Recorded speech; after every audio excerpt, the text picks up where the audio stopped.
মানুষের জীবন বড়ই কঠিন। আসলে মানুষ তোমার ভালো দিকটা কখনোই দেখবে না, মানুষ তোমার খারাপ দিকটা দেখবে। কখন তার খারাপ করেছো, কোনটা তার সাথে খারাপ হয়েছে তোমার দ্বারা, মানুষ আসলে এইসবগুলো দেখবে। কখনো দেখবে না যে তুমি তার জন্য কোন ভালো কাজটা করেছো, সেই সবগুলো কেউ মনে রাখবে না। তোমার খারাপটা নিয়েই সমালোচনা আলোচনা, মানে তোমার খারাপটা নিয়ে, তোমার খারাপটাকে বেশি প্রাধান্য দেবে।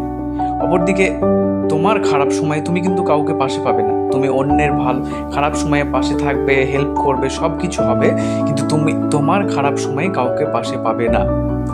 এটা আমি আসলে আমি এটা নিজেকে দিয়ে বুঝেছি, কেননা আমার নিজের ক্ষেত্রে এরকমটা হয়েছে, এরকমটা ঘটেছে। আর আসলে বাস্তবতা বলতে গেলে সত্যি এটাই হয়, এটা আমার সাথে নয়, এটা সবার সাথেই হয়। তো অ্যাকচুয়ালি কখনো কোনো সময় কাউকে মানে সম্পূর্ণভাবে হেল্প করা যাবে এটা ভাবাও যাবে না। আর কাউকে খারাপ সময়ে পাবো বা খারাপ সময়ে কেউ আমার পাশে থাকবে এটাও আশা করা যাবে না, কারণ এগুলো কখনোই সম্ভব হবে না। কেউ তোমার পাশে থাকবে না, ছিল না, নেই, থাকবে না, এগুলো আমাদের ভুল ধারণা। আর অবশেষে সবকিছু শেষে বাবা মা আসলে ওরা ছোটবেলা থেকেই পাশে থাকে। প্রত্যেকটা বাবা মাই প্রত্যেকটা ছেলেমেয়ের পাশে থাকে, তাদের যথেষ্ট অবদান থাকে। তারা ছাড়া দুনিয়াতে কেউ পাশে থাকে না।